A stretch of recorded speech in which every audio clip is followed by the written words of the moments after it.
Welcome to Worldbuild with Us, the podcast where we create fantastical worlds with help from you, our listeners. My name is Rob Hilfredy. I'm here with my co-hosts Daniel Quinn and Christopher Prunty. On today's episode, we are very excited to have game designer Luke Crane on the podcast today, and we're going to cut to that interview now. Hello and welcome. We are joined today by Luke Crane. He is a game designer that you may know. I mean, he's kind of in there. He's designed games like Mouse Guard, Burning Wheel, and many, many others, including some that we're going to get talked about right now, actually. And Luke, for those of us who might not know you too well, why don't you go ahead and tell us a little bit about yourself? Hello, everybody. Hello, people in the world building world. Thanks, gentlemen, for having me on. It's nice to get out of the virtual house. I feel like I've been, I feel like I've been locked in this room with me. I'm my own Rorschach for for like 8 or 9 months. I'm a game designer living and working in New York City. My day job, I work at Kickstarter, helping people make games and lots of other cool creative projects, which is really a dream job. It's quite lovely. And I am obsessed with role-playing games.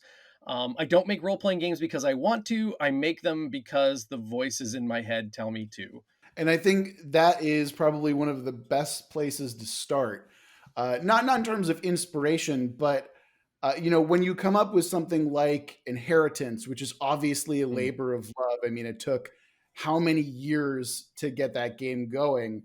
My question actually is, it took Inheritance several years to get off the ground and become a Kickstarter and becoming an art game and a failure of an art game, as you actually said. But my question more in lies with, how do you know when a game is ready? Like when it comes to writing or it comes to art, in a lot of ways, you can work on it forever. So how do you know? What's your process in development that you can kind of understand this is when it's ready to go? Well, none of the games I release are perfect. I have not yet released a perfect game. I don't intend to release a perfect game. So there is a point at which I just say, ugh, fuck it. Let's just get this out here. And I remember that point with Burning Wheel. And at that point, when that's not actually the moment that you're like, okay, send it to the printer. For me, that's the moment. After that moment, I start wrapping things up and I start saying like, okay, no, this is the box that we're going to play in here. We're going to finish what's in this box and we're not going to just keep going forever. So right.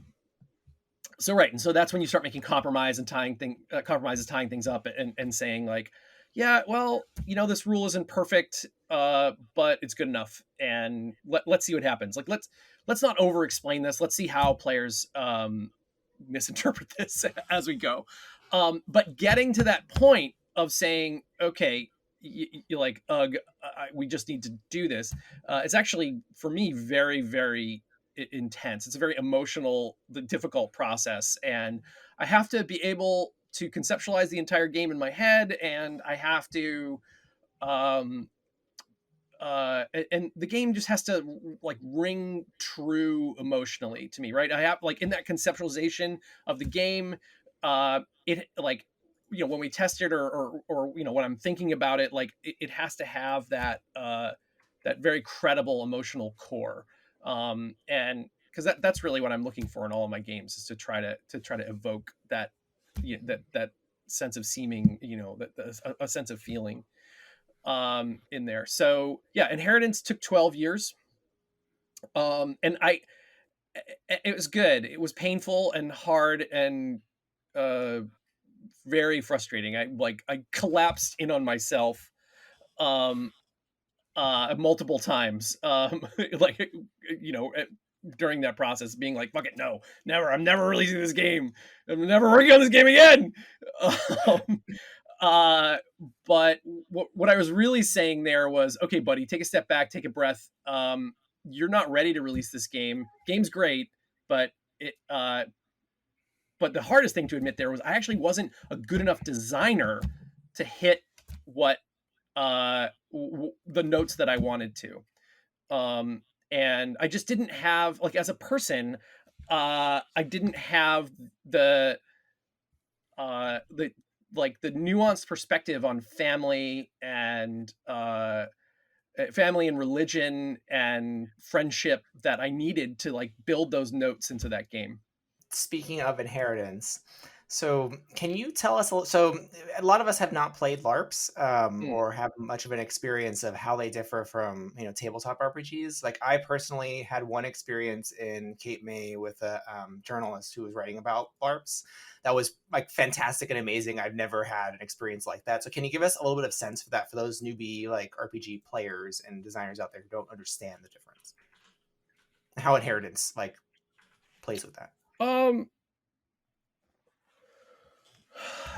Inheritance is like a kind of one shot burning wheel scenario that I developed out into its own game. It has a lot of the same core underpinning, so it should feel familiar to tabletop role playing game players. But you stand up, right? That you don't sit at the table. Okay. You're not rolling dice. And like we just put a little more performance first, right? We put Cheetos and picking your nose and making jokes like farther down the list. Those are usually top lists for like a tabletop role playing game. Yes. Like those are the first things that you have to do before you can get to like saying a thing in character or rolling the dice. And it uh but it yeah, in inheritance we say like, okay, no, like we're gonna have a very intense experience for 3 hours. We're gonna stand up, we're gonna move room to room, we're gonna ask you to really commit to this. And and you're gonna have a really good time, if you can give us that. And then you can fart and make jokes and whatnot, and get back to the real way of playing. Is that helpful? Is that a good summation of LARP? Yeah, so like it seems like the space, like the moving through the space is a factor, right? That we just, it seems very simple and straightforward, but it's something we don't even think about, right? Because we're usually just sitting at the table. Yeah, moving through the inheritance begins with a trick, with a magic trick.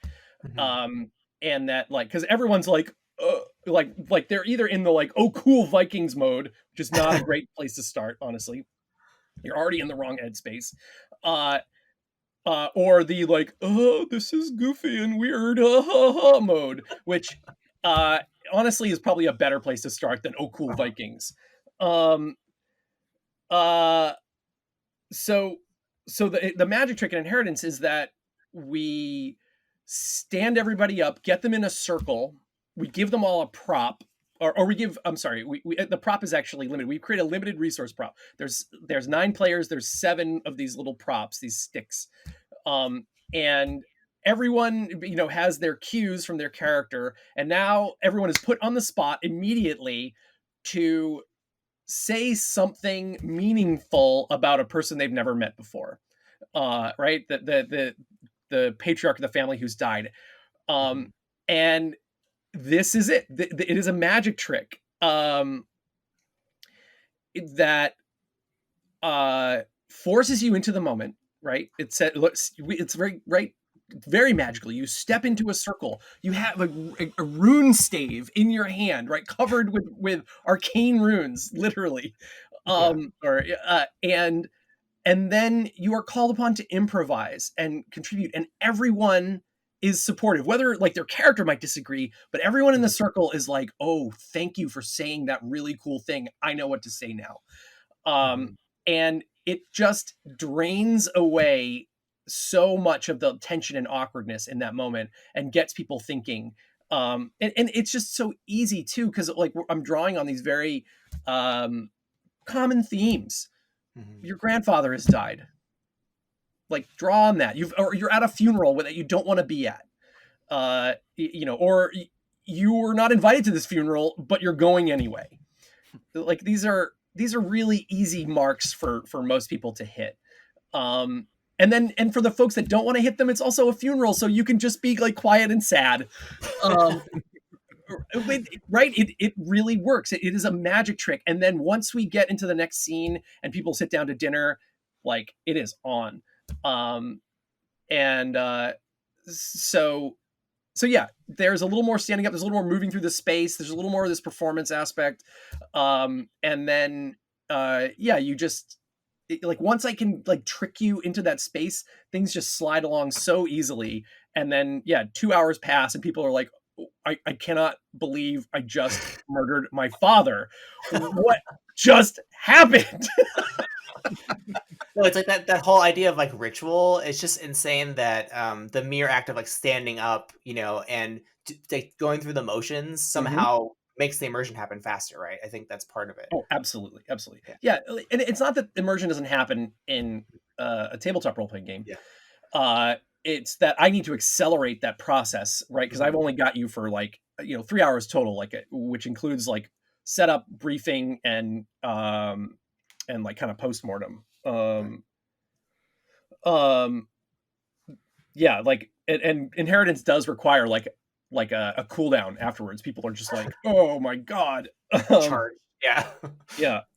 I think one of the most brilliant things that I've heard you say was when you were talking about character decisions and how they inform the character. And I think that when we look at inheritance specifically, you're forcing the players to make a character decision immediately. Like the magic trick that you talk about helps inform that character, like pretty definitively in some cases, I would imagine. And I love the idea that you're kind of ushering, like you said, like a guided tour of forced decision making to really help the characters or the players rather understand their character even more.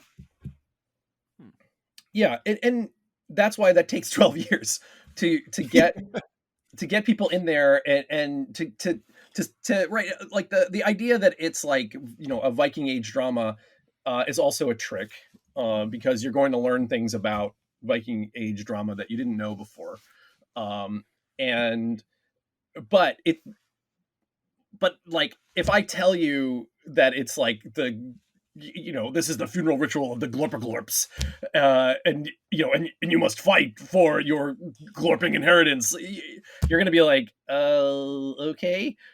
But if I say, yeah, it's a Viking funeral, just there, most people are like, okay, go on.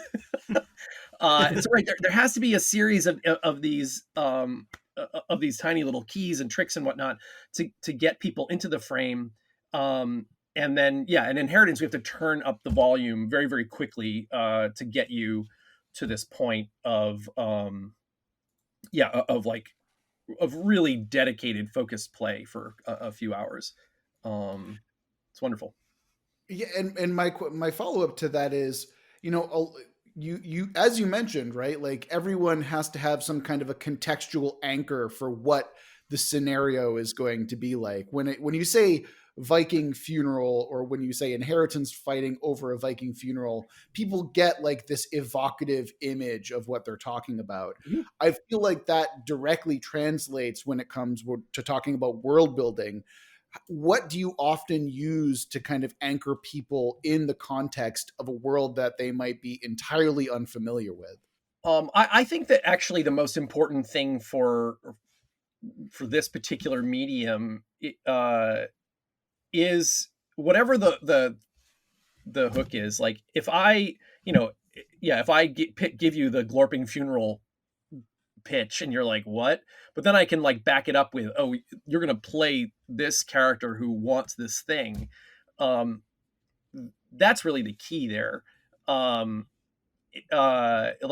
because we can get past that first hurdle of like, okay, this is going to be really foreign to you, to like, oh no, here's someone I understand and I understand what they want and need.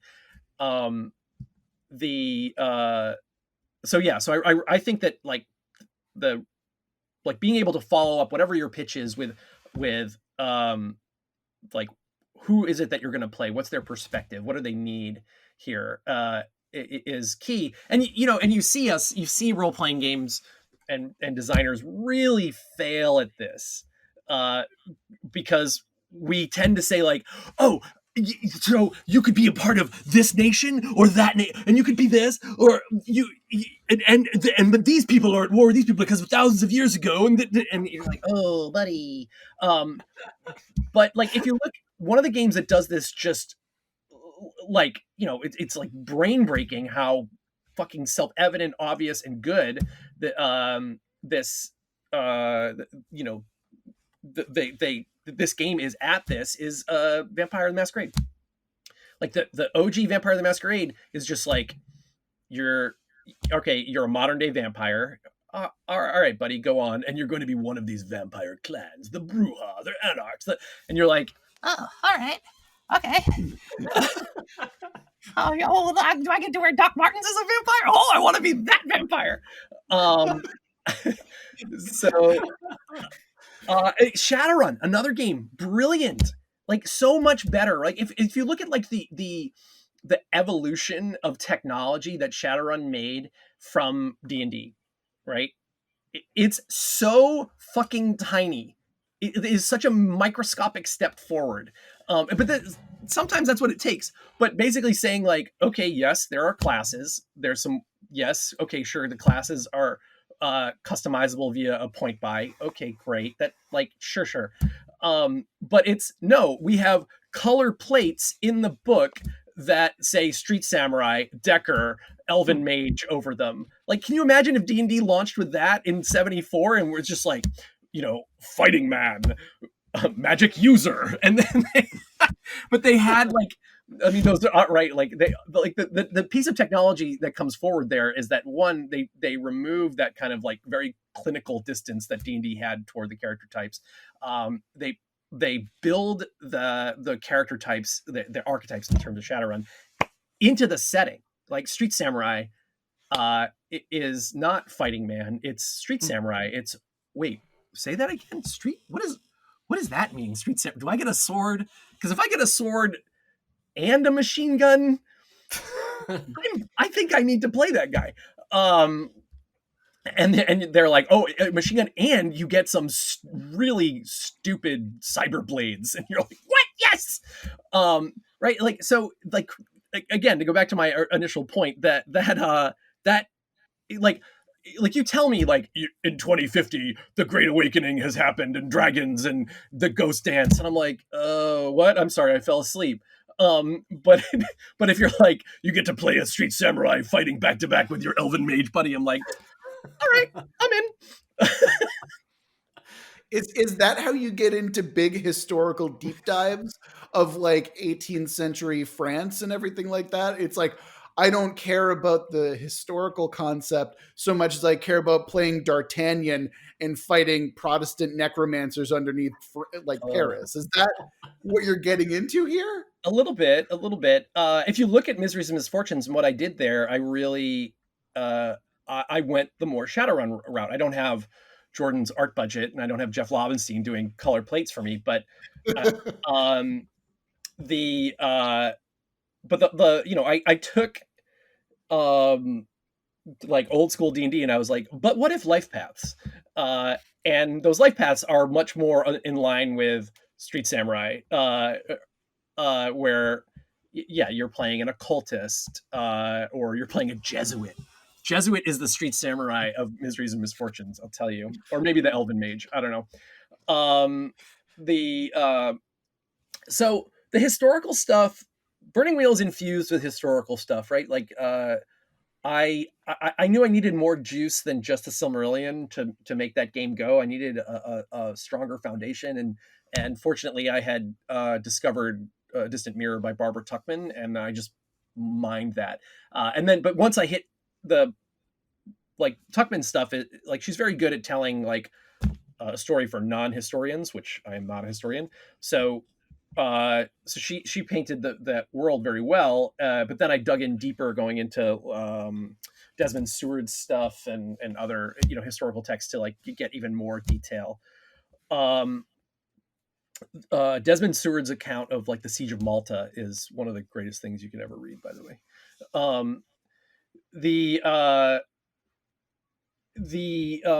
So the wonderful thing about the historical side, for me, is this realization that it is a fantasy world on its own. it's or a sci-fi world or fantasy world, like it depends on which way you want to focus. If you want to focus on the zero to hero narrative, or you want to focus on the technology narrative, maybe Miseries is a sci-fi game. Holy shit. Oh my god, I think it might be a sci-fi game. Oh, all right, we'll talk about that in a minute. But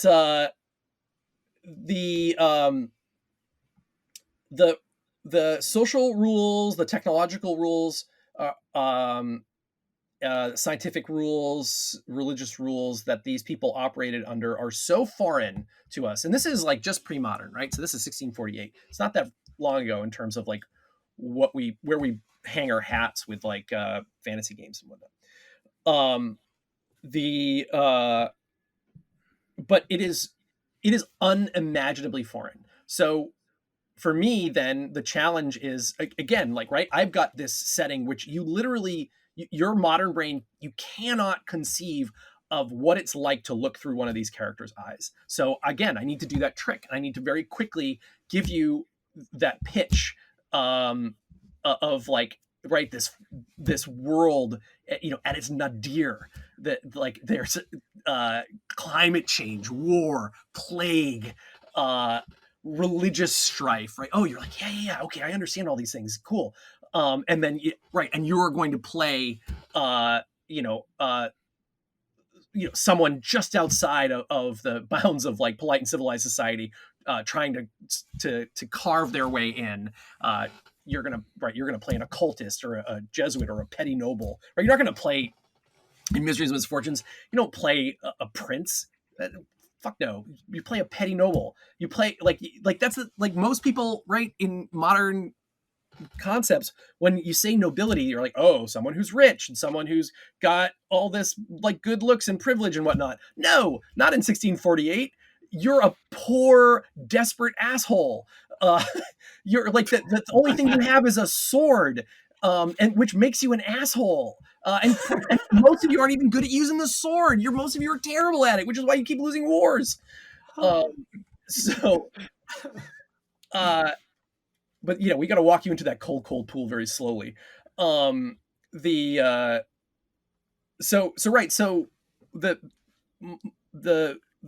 historical stuff is really like for me, it's the ultimate achievement in terms of like fantasy or sci-fi gaming, because I have so much rich material, so much research and material that I can put into the game. So one, I need to synthesize it and make it gameable and not just be like, here you go, here's all the history books I read. Talk to you in 10 years. Right. I need to be able to put it into a playable format. But also I need to, like, my goal here is to get you thinking, like these people were thinking in this period, which is not what you think right now.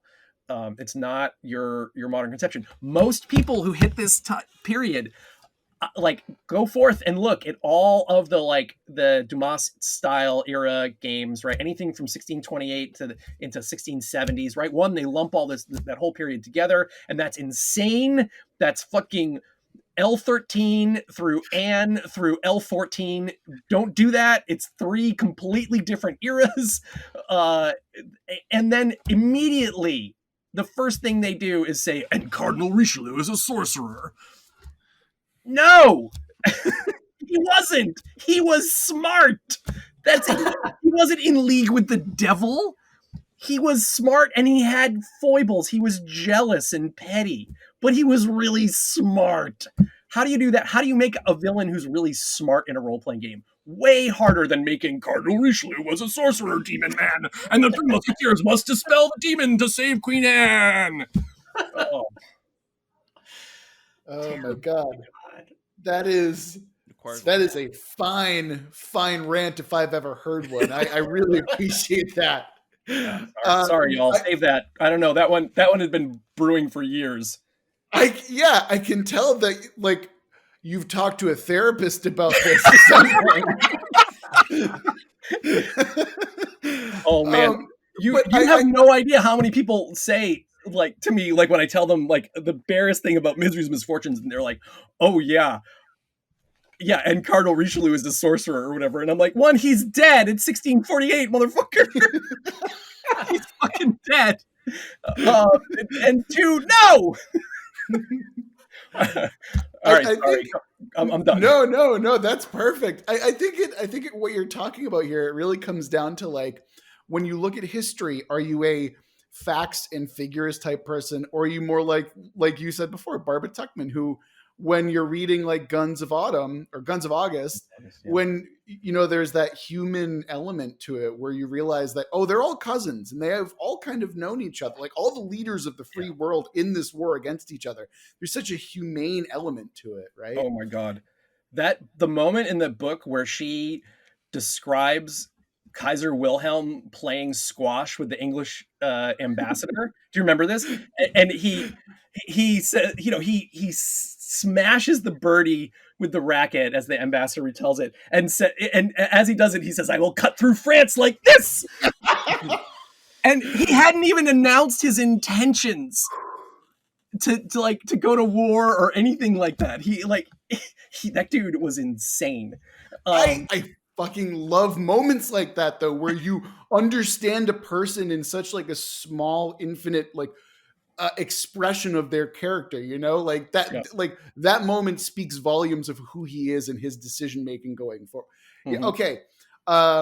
Yeah. I just love it, and I think that that's like a pretty stark, you know, like difference in terms of I want to hit things with my sword compared to what are my feelings involved about this? You know, like I feel like that is a pretty stark split in the game design space. Yeah, I mean, I think satisfying visceral desire for action is fine. I think that that's real. Like, I want to have thrilling battles in Miseries and Misfortunes. Like, it's not just like the I caught the plague simulator. We did this in the last playtest. We did this raid on an old Roman fort in the Pyrenees that these bandits had taken over and were using to rob folks traveling through the mountains down to Toulouse, and this was even a side mission. Like the character's overall mission was like to ferry someone over the mountains, and of course they encounter these bandits and all this crazy stuff happens. But we did this raid in this Roman fort, and it was so much fun. It was just like delirious amounts of fun. To be having our little dudes, because in Miseries also I break complete form here and you play with standees. Like you're supposed to play on a gridded map with standees, and so yeah, we had a whole like a table-sized map of this Roman fort and we're moving our little standees around, and shit was blowing up, things were on fire. Their little like Spanish or not Spanish Andorran militia that they had brought with them got shot by canister shot from a cannon. Like what more could you ask for? I think that right, like the desire to have those thrilling moments is real. I just want you to feel very human in those moments in my games. I want you, like, I think it's more thrilling when you're like, this could end badly for me here. And it doesn't mean that you have to be a master tactician or like a marksman or something in my games. They like mitigating the like this could end badly for me.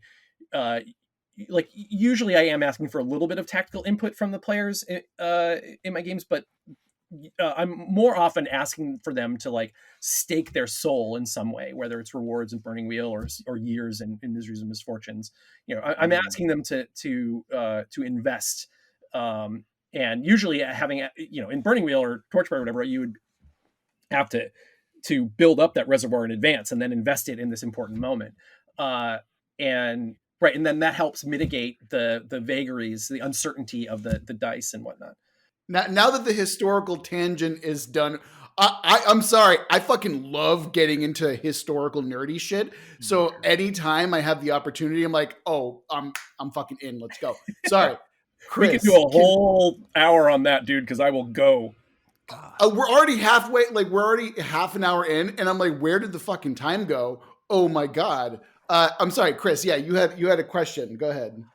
My question was about morality in games, in the fact that a lot of RPGs and everything, that is part of what separates it from it just being like Risk or Axis and Allies.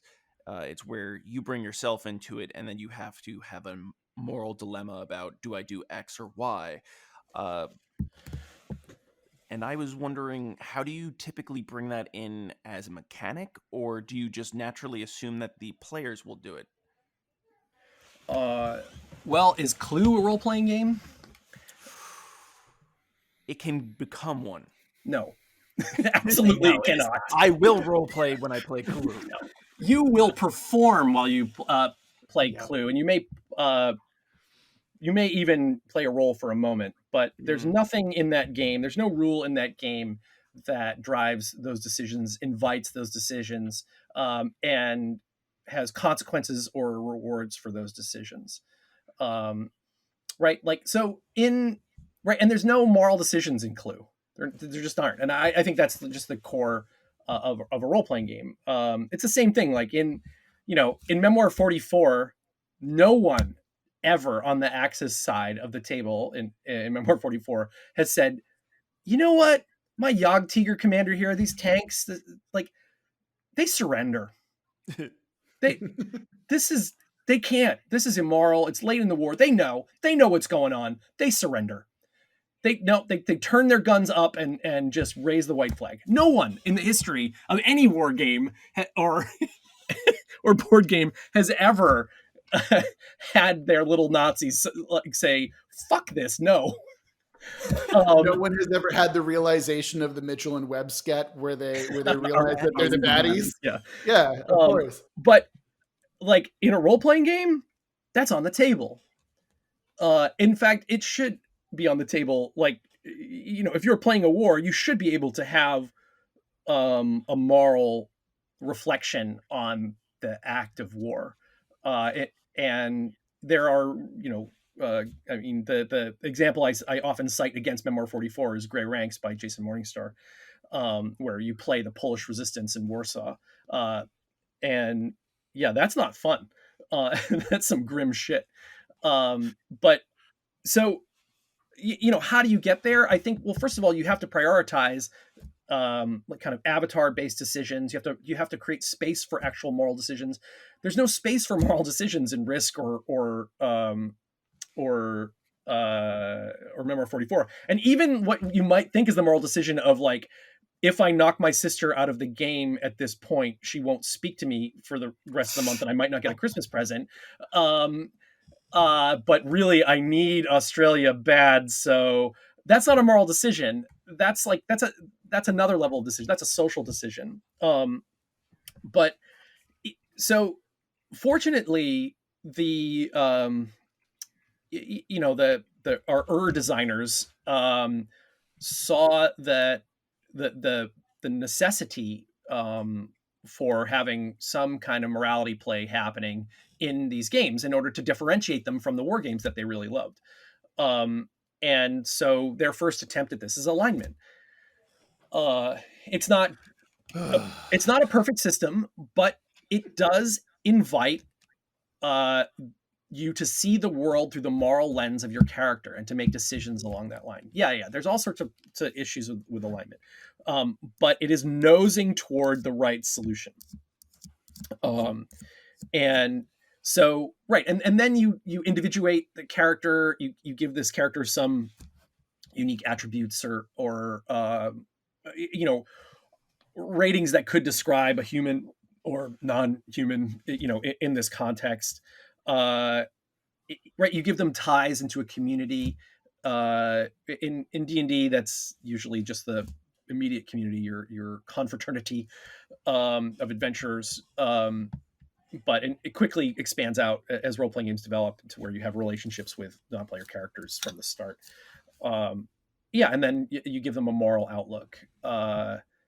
And then that's part of the magic of role-playing games is like, once you kind of like mix these ingredients into a shaker and just give them a little and like dump them out for a player, like it usually presents something that's pretty engaging and that will get you to the point where you you're playing a role, you're thinking role first, you're thinking about making decisions from this person's perspective. Now, there's a lot of different decisions to make in a game, right? As I said before, there's social decisions about who to knock out of the game first, at what penalty. There's tactical and resource-based decisions, um, and it, and then there's avatar-based decisions, like what will my character do? And so yeah, role-playing game just wants to accentuate certain aspects of that. Like I submit that role-playing games, if their system is too tight,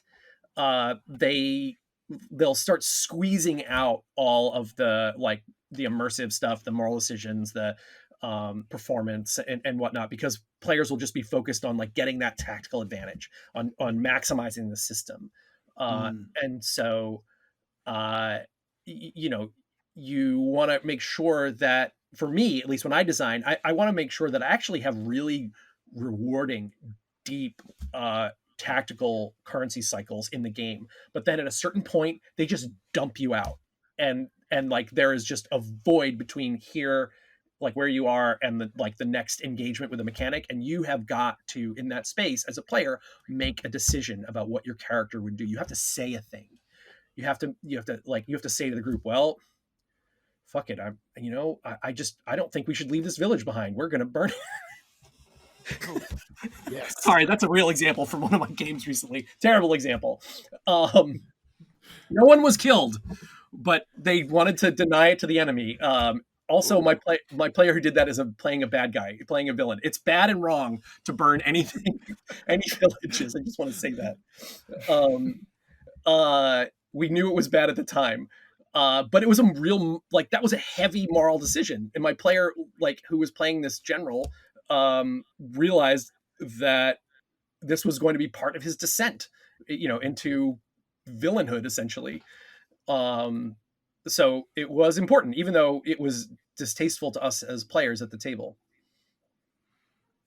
I do love the kind of differentiation between wow, you're playing a terrible person, and also you're my friend, but also, wow, that's a terrible thing for your character to do. I think that's one of those special things that RPGs do better than almost anything else. I had one of the greatest moments of my role-playing game career came when I was running D&D for folks at Kickstarter, and most of these folks hadn't played, or had played just a little bit. And we're doing Caves of Chaos because that is the gold standard for D&D. Keep on the Borderlands, Caves of Chaos.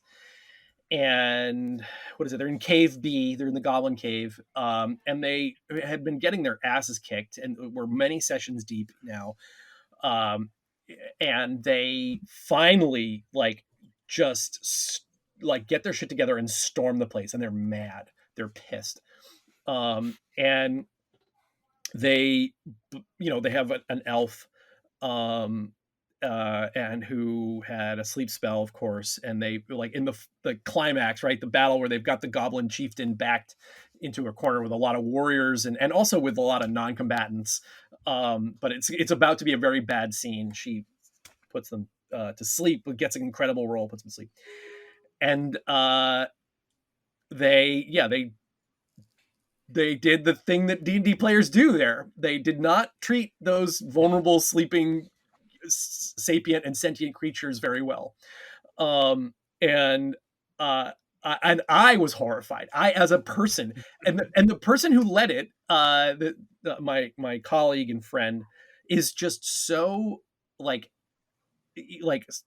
soft spoken and gentle and compassionate and just funny and just really just this bright light of a human that I just admire and respect so much. And I was pushing back my chair from the table, being oh, whoa, guys, oof, no roll, nope, nobody needs to roll, just tell me what you do. Yeah, you're gonna do that, okay, yep, that's fine, it happens. And I was upset at the end of that session, and and then I was I kind of mastered myself a little bit as I was collecting characters, and I said, no, take your characters back. Actually, at the end of the session, I said, take your characters back, and everybody change your alignment to chaos. And they were like, what? They were like, wait, are we being punished? I was like, no, this is not a punishment. This is how it is. I read the definition of chaos. You just did that, and you did not seem to have any regrets. So let's just call it what it is, change your alignments, and we'll just go from there. And my friend came to me maybe the next morning, and she's like, am I a bad person? And this was actually just a tremendous moment for me in terms of game design and gameplay. And I could have said that was fucked up or what the fuck. I was horrified. I was offended. I was all of those things. But for me, in that moment, I stood back and I said, "No, you're not a bad person. You're who you are. You're this person, who I care for very much and who's clearly compassionate and wants to help other people. In that game, you made that decision. You did these things in this game, and your character is certainly questionable. But you are not a bad person. We're playing a game, and you made those decisions in the game." And she was so relieved. She was like, "Oh, thank you." She thought I had revealed some inner truth about who she was, and like, oh my God, I never knew that I was, this horrible murderer. And that though speaks to the power of role-playing games, is that we can step into this space, we can explore this stuff, dark or light, and then step out and reflect on ourselves as people. It's beautiful. And for me, it's what makes them like the most powerful game medium. It is having that capacity. To build upon what you're saying, it makes a role-playing game, but a lot of the things that you were saying, it seems like there was a tactile grand strategy or more of a war theme going on. Do you believe that when you do war in a RPG element, it always has to be in the squad or the small scale? Or you were saying that person is a general, so do they also have to roll or play out anything on the grand scale, or do you just have their decisions have off-screen things? The reason I ask is every game that I've ever played where I have been in a war, it's always been very small scale, where maybe there'll be one or two encounters and then you get out of it and you're like, oh, we won the battle. That's pretty sweet. Okay. Guess we'll now do this moral choice. Sure. Yeah, I struggle with that as a designer. The like switching scope and scale. I always want the character's actions to be the character's actions, and I want to play out the effects, the ramifications of what the character did. And so I want to make sure that the player is, and the character at the same point of making a critical decision about the fate of this or that, or this action or that. And so, yeah, oftentimes in my games, I just say, no, don't do the big picture. Just don't ever zoom out. Always stay with the character and always stay with that character's decisions. And so it does result in those more intimate modes that you're talking about, where it's like, yeah, well, let's play out a few snapshots and then figure out what happened from there. Which can be unsatisfying. But I'm, for Torchbearer, I actually just released full on, very burning wheel warfare rules with the card system and units and whatnot. And I even in those, I challenged myself and I said, no, there's an overall commander who has to make strategy tests in some of these scenarios. Sure. But heroes that are with units, they just help the unit. It's the unit first, and the hero just throws in helping dice. And so you're kind of like, I love this sense that you're kind of caught along in the forces of war that are bigger than you, and then you don't really know what's going to happen. The hero can't save everyone, kind of thing. Yeah. Though, I mean, there are moments like you can challenge another hero or things like that. It's fantasy, so you got to have that in there. The Pendragon does really nicely the kind of like Disney ride version of warfare. The Pendragon of the Caribbean, where you're making these tactical, or even these personal roles and tests throughout this battle, and you're trying to survive these waves of enemies that you encounter. And yeah, you're trying to win the round, but it's not very strategic. It works because like battle in Britain at that point wasn't very strategic. Definitely a lot of more about athleticism and bravery than than even the predecessors, even their Romans, the Roman forebears there. But yeah, I really struggle with this. So in this, yeah, in Burning Wheel, like I really do not ever want us to be rolling for something that isn't a character. But yeah, I'm experimenting with it. I'm always playing with it. I'm always poking, like like because there is a moral choice for a general to say, all right, I'm going to send this unit into danger, and and then we as players we all lean in and we resolve that. Maybe again, right, with maybe the general's helping, and maybe there's some other core die pool. It still can be very engaging and immersive. I just don't. Again, I just like I can't take too much away from the core of Burning Wheel because of the way the currency cycle works, the reward system. So I have to just be really careful there. But yeah, anyway, sorry. I completely agree. Most role playing games like that are like that. My role playing games are like that, and I don't have a terribly good solution. I have a couple of questions that take us a little bit away from RPGs and more to the man behind the curtain. And that's only because for newbie world builders, I love to get like a sense of the life path that a lot of the designers we talked to had getting to where they are. So could you tell me a little bit about what your life paths are? Because as far as I can tell from stalking, your interviews on the internet, I know you live in New York. I believe you have a cat. And from what I understand is after 9/11, you decided to write Burning Wheel. But I don't know anything else about your life, so your professional life or your personal life. So what can you tell us about your life paths?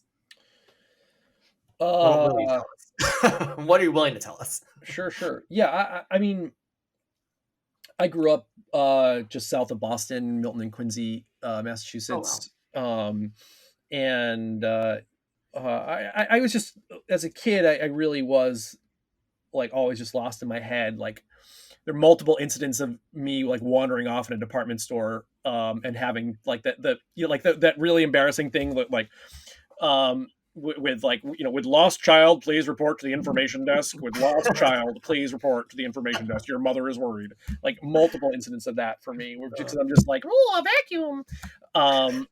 So role playing games were a good fit.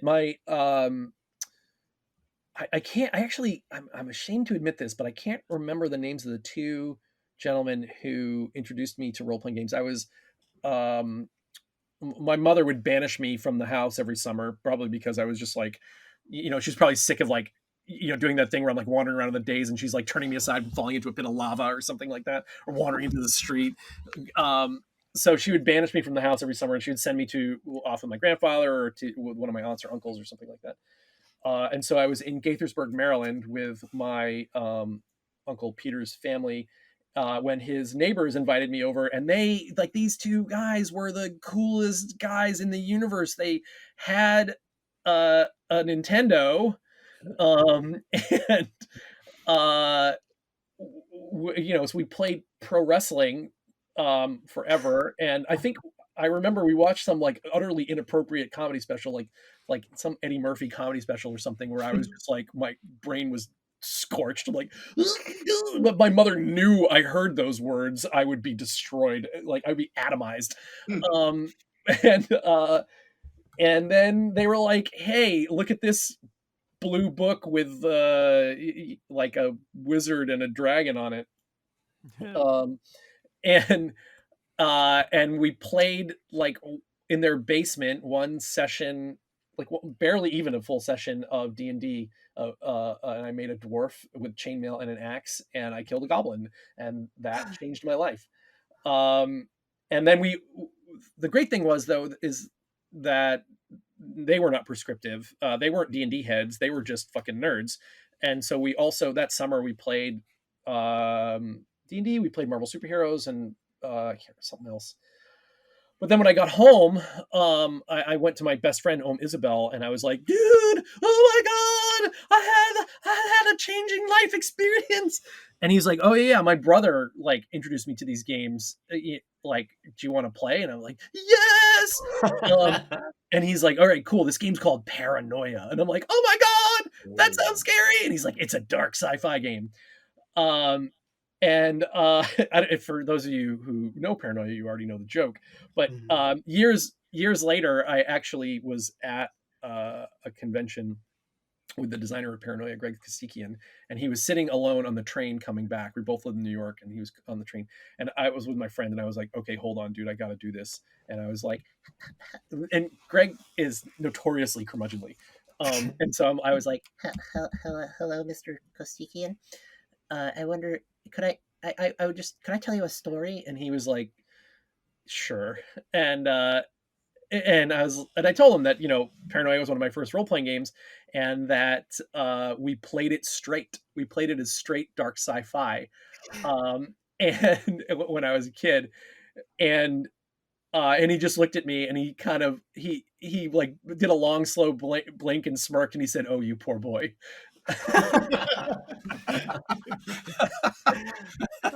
Which was great. So, but for me, like, it's the playing, the other thing that I did when I got home from that like transformative experience was I just started writing my own game. I didn't understand anything that was going on, but I dismantled an Avalon Hill game that one of my aunts had given me, I think Wizard's Tower or something. I never even played it.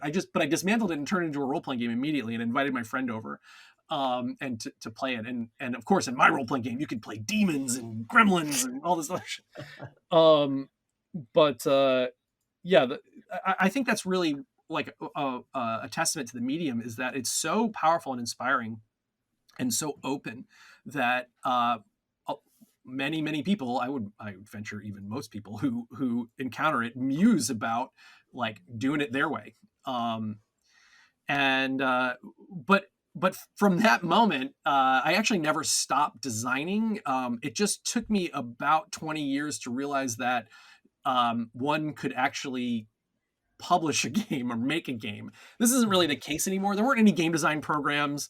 Role-playing games were certainly not cool mainstream things. There were no cool voice actors being like, I'm handsome and I play role-playing games. Nope, not happening.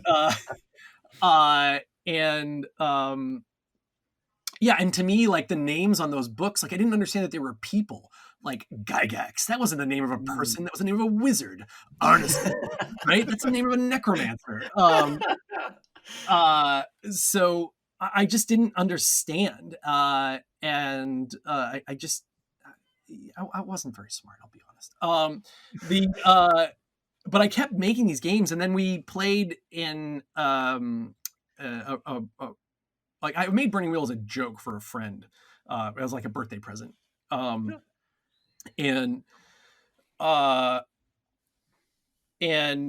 then we kept playing it, and we played a couple of years later in this game that was really formative for us. It was really, it was one of the first times where we kind of went into the game with an intent to make moral decisions, like to play into this aspect rather than like stumbling into it. Where, like, when you stumble into it in a role-playing game, is classic, like, you set up like these dark allies that the players can ally with, and my players are like, these people are fucking horrible. No, like, fuck no, we're gonna destroy them. And I was like, what? Oh, okay. And right, and like I just I wasn't thinking about that, but they made that decision. But this game that we played, where we went in with an intent that this was going to be about like some serious shit, and we played it, and it was great. And I said after that game, I was like, that was kind of fun, and it kind of worked. Like, should we publish this?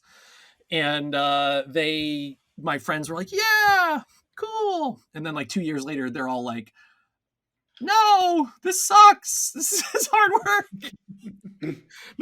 Yeah. And I remember one of my beloved dear friends was like, dude, maybe you shouldn't do this. And I was like, it was probably the best thing he ever said to me, because I was just like super saiyan, like rage of stubbornness, just like, no, I will do this, I will finish this.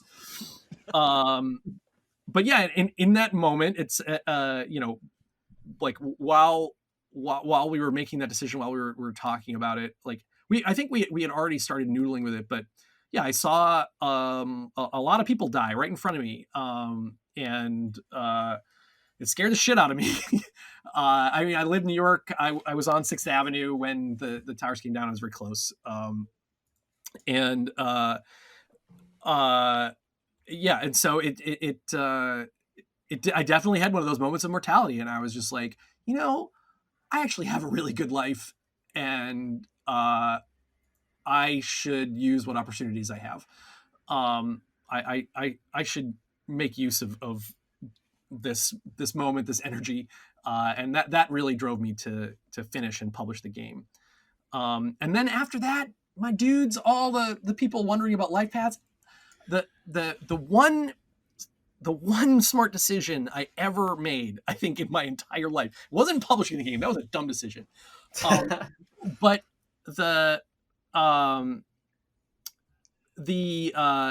one smart thing I did was, as soon as I got the game out there, and as soon as I started to get my feet under me of like, of having published a game and what that meant, I turned around and I started helping other people.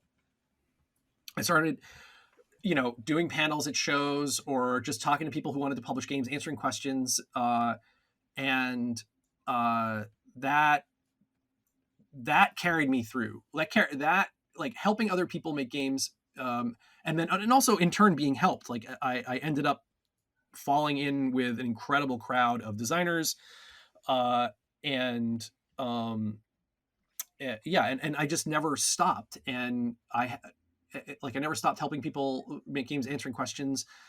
Yeah, don't do this, please, but if you write me like a question about role-playing game design, I will probably answer you. I will probably, even if I don't answer you immediately, I'll keep it there until I have time, and I will probably answer you. And so now I am part of this like incredible community of role-playing game designers who are still publishing work and sharing ideas and building off of each other. I get to do great stuff like talk to y'all. I teach role-playing game design at NYU, and at Kickstarter, my job is literally to help people like make creative stuff.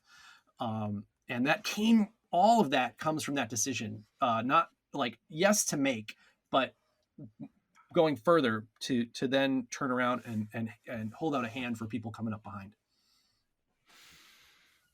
That is an incredible journey, Luke. Honestly, like that is seriously one hell of a life path. Yep. And I mean, like you said, I mean, another path that you can make is to have you answer questions, is create your own podcast and then politely email you to come on, and then we get all of these years of game design experience, at our whim, more or less, right? And the final question that I have for you before we roll into some Patreon questions is, you have all this game design experience, right? Like I can't imagine that you're not looking at the future of games, that you're not feverishly reading a bunch of new games as they come out. And we've had the hobby is as popular as it's ever been, probably more so. I mean, like you said, we have handsome people playing it now, which is pretty great. But my point is, with this boom, right? Especially with like even indie books kind of thriving, you have the OSR, you have PBTA, you have D&D, obviously, but that's not indie, and you have guys like Morkborg. Like, what do you see as the future of the industry? What are like, what's the next step? And I'm sure you hear this all the time, but like, what do you see from an industry insider's perspective? Well, I get to see some bits and pieces inside of the industry, but I think Kickstarter is actually a pretty good indicator here that there is an audience for these games, and there is an audience for these games that wants to support like quirky designs and independent designers, and they want beautiful objects from them. So uh yeah, that like the output of role playing games on Kickstarter has been growing since I started there in 2012, and that's really significant. It's not just about like D&D is more popular than ever. It's the very virtuous cycle of, yeah, the more popular the big dogs are, the more other games people want. The more other facets they want to describe. So um uh so yeah, I mean, I think I also think it's a cycle. I think that we will you know like this idea of like making these like increasingly beautiful objects and whatnot will peak at a certain point, but then you have also the very like lush garden of itch games, which are um like almost speculative, and like I look at these games and I'm like, I wouldn't call that a role-playing game, but you are. That's interesting. What am I missing? Like, what's going on there? uh right, that they're simple, bespoke, experimental. It's great. It's fantastic. They should be challenging these norms. They should be questioning everything. That's the group that I fell in was doing the same thing in like 2002, 2003. They were really investigating the underpinnings of role-playing games and making things, and immediately like the games that they would put out, people would challenge and be like, that's not a role-playing game. And yeah, maybe not, but but we should always be iterating and interrogating our our design precepts. So yeah, I mean, like I can't like Jared, my friend Jared Sorensen likes to say like, 2008, no more role playing games. It's not 2008 anymore, but I hesitate to make any like massive prognostications aside from just recognizing that like the space seems underserved and is growing, and that there is a really wonderful like experimental avant-garde kind of coming up in a very carefree manner through these like um, small form games that folks are calling itch games right now, but that's just because that's where a lot of them are being published. All right. And with that, we're going to transition to some real quick patron questions. The first one's coming from Honestly Kidding, and he wants to know, what is something you wish consumers better understood about your industry? Or in other words, what question do you wish you got asked but never do? Oh, I wish you understood that it's really, really hard to do this, to make these games. There's no reward in it. There's no money. And that none of you who buy a role-playing game understand how much it costs to ship something. None of you understand the difficulty in taking a physical object and transporting it from one location to you. Amazon has us thinking that magic is involved, Right. but yeah, It is not free. It is not fast. oh. As someone who recently moved and sold off a large part of their like hardcover RPG books, I had to have a friend, Chris, in fact, help me grab these giant boxes and grab and move them to USPS. And I lived like a block away, and we still had to get like a dolly because of how unbelievably obnoxious it was just to move that shit. So I dolly Can't even. Yeah. And by dolly, I mean a chair that we found in the street. So yeah. Chris, not this Chris, a different Chris, wants to know, what has been your favorite Kickstarter project that failed either to get funded or to be delivered? So there's so many good ones, man. The poor decision that folks make about Kickstarter is that they come there for the thing that they want, and you really should stay and poke around and look at all the things you never expected to find, because there is so much crazy, wonderful, weird shit that happens on the platform. So where is this? Yes, here it is. Go forth to Kickstarter and look at the Mill Creek monster, the free swimming and floating sea monster. What? Why didn't this fund? This guy wanted $1,000. And like, what is wrong with you people? He wanted $1,000 to put a fake sea monster in Mill Creek near Boston. He should get government funding. Why would it cost $1,000 to put in like some debris in a creek? That doesn't make very much sense. I trust him. Look, this shipping costs. Lights on it. You don't know how realistic this monster looks. Yeah, apparently. ILM is getting involved with this fucking Mill Creek monster. Ship it. Luke was just talking about this. He's from Revere. He's a veteran too. What the hell? What are you? You're monsters. This isn't the monster. We are the monsters. I backed this project, so I am morally impregnable. Oh, jeez. All right. With that being said, we're ready to roll on into the world building jam. Luke Crane, are you ready? Not at all, but let's go. All right. We get that answer more than you might think. Now, for those of you who might not understand what this is all about, we're going to create a scenario by rolling some dice and letting our imaginations run wild. So first, we're going to pick out the genre, whether it be between science fiction, fantasy, horror, modern day, romance, or superhero. Next, we have a subject, which is between an item, a monster, a place, an historical figure, an event, or a cataclysm. And we're going to roll those first. So the genre is going to be science fiction, with the subject of our scenario being an historical figure. Next, we're going to involve one of the 7 archetypal stories of fiction, and then we're going to go from there. So we're going to roll with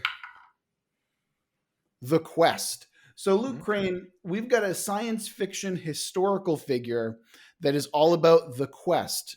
And as our guest, you get to start us off. So please take the reins. We're looking for a premise, basically. Okay, let's go with Sir Isaac Newton trying to decipher the word of God in the Bible. Yeah, for someone who says they're not very good at that, that's actually a really brilliant start. So, yeah, let's go with that. I also like that this is science fiction. Yeah, well, he was a scientist. Yeah.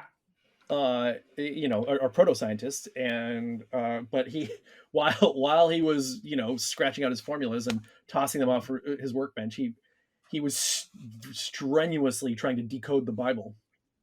Wow. Okay. This is bringing me back to late nights watching the History Channel. Does he have Hitler's not involved in this?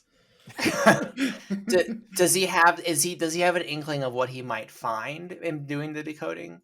Oh yeah. So there's 2 books. There's the Book of Nature and the Book of God. And if he can decode the word of God, the Book of God, then he can have divine dominion over the Book of Nature.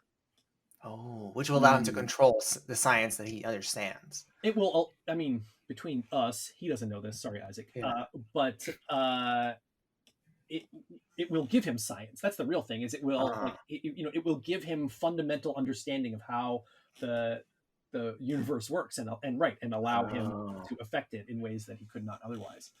Okay.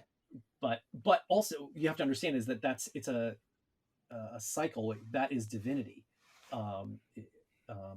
In addition to what we know, it as it being like scientific thought and understanding of forces that they hadn't quite cottoned to at that point. the for the way they thought of it though was that it was it was the key to divinity. All right.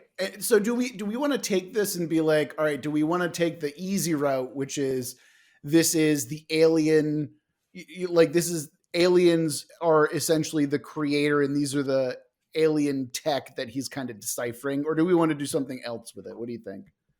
I want something else. Like I think that's Yeah. too easy.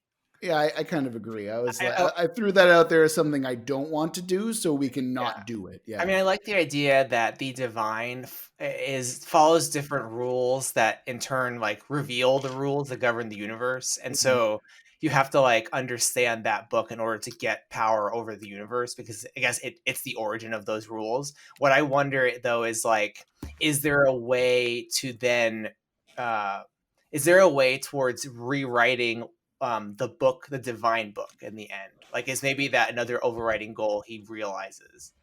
Like, who's the villain, I guess is the question here. Is Isaac potentially the villain? You know, or who's the adversary? He was a nut. Leibniz? Right, isn't Leibniz the one that independently comes up with the same formulas that he does? Oh, so maybe he's working with him then. Yeah. They have different goals? Or yeah, they have different. Well, Leibniz is actually just a mathematician, where Isaac was a fucking nut.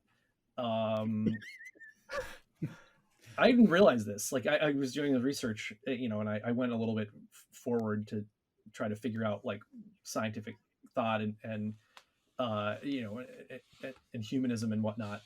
In the 17th century, Isaac's obviously after that, but I read up on him and I was like, oh, you're the real deal. You really believe all this stuff. So it's not the church. It's past time for the church to be the enemy. Like, it's hard. Like, yeah, I if it's a quest though, right? So a science fiction quest is really, really difficult, and I think they're typically quests typically a fantasy mode. So the quest for Isaac has to be internal. I think the quest is that like it's internal discovery for him, and you know, it's like we should make 2001 with Isaac Newton, like, and the Bible and gravity. Yes, I like this. All right. I think this is probably a good time to throw in the twist and see where that goes. So we're going to roll a D10 here and figure out what the twist in the story is. Oh, this one's actually really interesting. So each person and character in this story can now only feel one emotion. Ooh. Okay. Oh, weird. Oh. Yeah. That's actually a brand new one too. So in and out in one shot. Great job. So how has Sir Isaac fucked himself up here? Right? How is he? Yeah. I mean, maybe when in being revealed the rules, right, from the divine book, maybe he realizes that the rules are arbitrary, that there's not really a specific order to them. But how does? What's the emotion that? So like despair, maybe. Maybe he realizes that there's actually no choice. What if everyone is already pre-programmed and things are kind of decided for you, so your actions aren't even your own? So determinism. So the only thing that he can do is the opposite action of what he feels is right, because that's the only way you can actually make a choice. So despair. Despair. See, my brain went to Silver Age Batman, where Isaac Newton somehow splits himself into a rainbow of emotions. And so it's not like an individual Isaac Newton anymore, but rather he somehow splits himself into multiple people. Oh, he did work with prisms. Yeah. It's all coming together. Thanks, Rainbow Batman. Yeah, he published his influential book Optics in 1704. Maybe how he bypasses the determinism is he uses the mathematician's knowledge of the divine language to create multiple different situations, like different versions of himself, so that each choice he can make is a separate person, thereby giving himself free will again. Whoa. A spiritual prism, as it were. Oh, but then, right? But how does he unify that to action? Oh, Right? yeah, that's true. So he's separated himself here, and he knows that this, or feels that right, this part of himself is making the right decision, but then he has another part of himself that is just feeling Right. despair. So yeah, how does he unify that to action? That's the Oh question. man. Maybe Or does he just disperse into the universe? That's actually what I was thinking, where it's like the other parts of him ascend into divinity, as he would call it and as he would know it. And the historical figure that we know is the remnants of that single emotion that he had. So maybe that would kind of describe, why he was such, as you would say, a fucking nut, where he is like, that whole range is like, oh, that's all he was left with. He is a husk or a hollow So he compared achieved to the what he numinous. was. Like Yeah. he achieved the numinous but the piece that we know of him is one of the prism slices. Cool. More or less, yeah. All right. I think we're good. I think that's going to wrap it up. Frankly, I think that's going to be good enough. So that brings us to the rapid fire round. I never ask if you're ready because no one ever is. Luke Crane, my wife wants to know: is cereal a soup? No. Yes. Okay. And everyone wants to know, what have you been playing recently? I actually play tested a very crazy, weird new game the other night with Tommy and Corey from Inhuman Conditions and Christopher Bedell from Sentinels. And they were very, very generous in giving and playing this fucking weird game that I came up with a couple weeks ago. But aside from that, just playing my own games, playing a lot of Torchbearer and playing a lot of Bring Wheel. I have not been able to play video games in the lockdown. Yeah, me too. Very Really? weird. Mhm. I haven't been able to do it. I did. In my defense, I had to write and edit 1,000 pages of material for Torchbearer Second Edition, so I was a little busy. But I have not had the capacity. I disconnected my Xbox. Don't tell my friend. I just disconnected it and put it back in the box.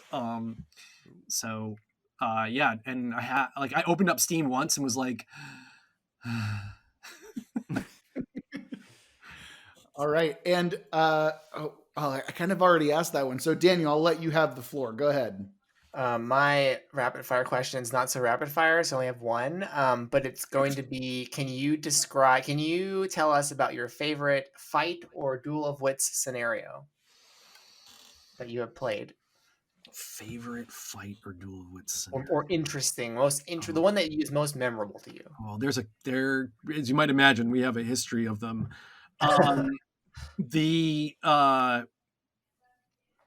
man, there was we had some really good ones recently, but the probably the one that our lives pivoted on was when the players were sent to undo this horrible thing, this scar upon the world, and it was revealed that they thought it was this sorcerer who had done it, but it was revealed that it was one of the players who had done it, and really actually had done it, and that one of the other characters had known all along. And so two of the players, all the players knew, but it finally came out for the characters what really happened, and that they were fighting the wrong enemy, and that they were risking their lives for nothing, essentially, to go against this sorcerer. And so basically, in the celestial audience hall of the sorcerer, before they preparing for the final encounter, they just turned on one another, and we had this insane fight, straight up, get out the scripting sheets, 4-way fight, and one, yeah, and the character who was assumed to win did not, who was, everyone thought he was going to win, did not, and this like and in fact he took 2 very grievous wounds, and on the second one he chose a complication, and with the complication broke this ancient sword that they had like that the emperor had given them to accomplish this task of killing this wizard. And so as they were fighting, it was just so perfect, right? They're fighting each other, they fucking break the sword they need to kill the wizard, which then resulted in this wild duel of wits with the wizard, and like, and everyone shifting sides, like now some of them are on the wizard side, and like wow. like it was really, really good. That was a few years ago. And yeah, and it just like, it's just one of those moments that just set the campaign off like at a trot. After that, we were like, oh, lots to do now. It was like, we needed time like after that to like decompress. But yeah, we have not stopped playing since then. That's awesome. And Chris, you have a rapid fire question for Luke as well. Yeah, I've been noticing that pretty much all of the creators that we have on seem to be listening to heavy metal music while they're creating. What are you listening to? Fuck yes. Friends. Well, yesterday I bought a ton of industrial, actually, by Street Sex and Paragon and JK Flesh. But I made a compilation, like the kids today call it a playlist. I would call it a mixtape, even though there's no more tape involved. Of all the stuff that I've been listening to over the past 8 months, and most of it is metal. I will be honest. Zeal and Ardor, Thou, Oransi Pazuzu, High on Fire, Spotlights, Trespasser, Vile Creature, Ulcerate. Oh my god, the Ulcerate album that they released this year. Come on, everybody. Neckbeard Death Camp, also Spirit Possession. Yeah, incredible. Yeah. If you like fucking like super grungy protest metal, it is there. Bismuth, they did the Torchbearer 2nd edition soundtrack for me. It was really good. I can in fact send you this link to this playlist. Sure. I put it up on YouTube. We will we'll have that in the show notes for sure if you want to send that to us. That's not a problem at all. But yeah, I love dark, weird, heavy music. Wasn't the Serpent from At the Gates? Yeah, the game we did, Under a Serpent's Sun. Yeah, it was based on At the Gates, Slaughter of the Soul, and The Haunted, and some other stuff. All right, and last question: who is someone who you would like to shout out who is not yourself?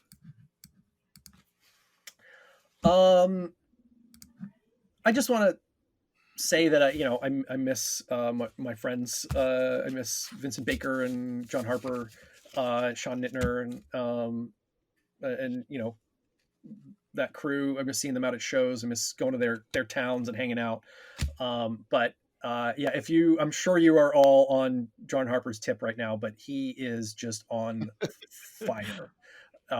And I opened Aegon when I got it, and I just I gasped and was just like, "Oh, Sensei, just teach me, Sensei." And I are really good friends, and I love him, and I am just envious of his many talents. Absolutely. And Luke, where can people find you on the internet or in general? Please don't come and find me. I will come and find you when appropriately, please. Yes, appropriately. Yes. But I'm burning_Luke on the Twitters, Burning Wheel at burningwheel.com if you need to email me any questions, burningwheel.com if you want to buy a game.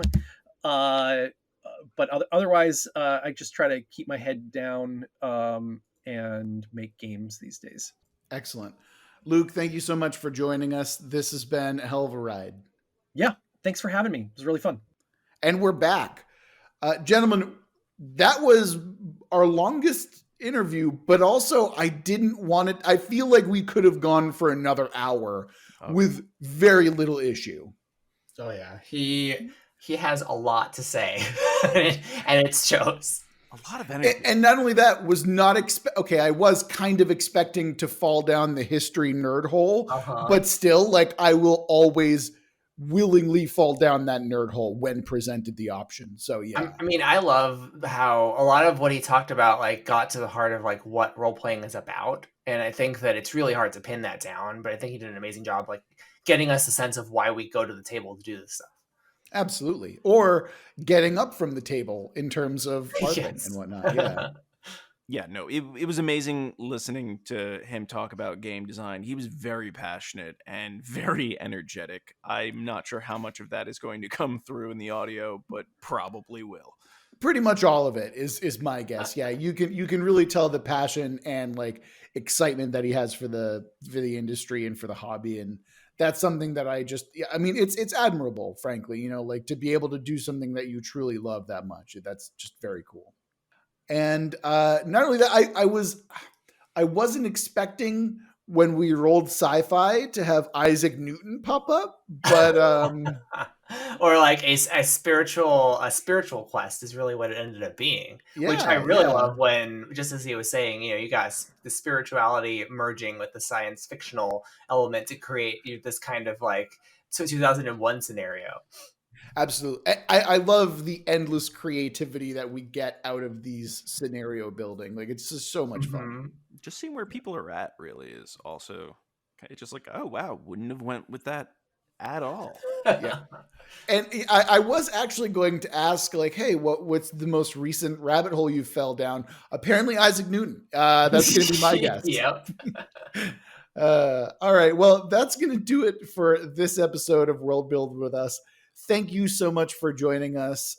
Remember that if you want to send a prompt in so we can build your world, you can do so by sending an email to worldbuildwithus@gmail.com, or you can send us a tweet over at Let's Worldbuild. And if you want to become part of our ever-growing, ever-popular Discord channel, you can go ahead and follow the link in the description. And if you're feeling particularly generous, you can join our Patreon and give us money. But it's more than just the money. You get other cool stuff with it, like VIP access to world building prompts, episodes coming out early, among other really cool benefits. You can look in the description below and, you know, maybe follow it if you want to give us money. If not, that's fine too. That'll do it for this week. Remember that we love you very much, and we will see you next year.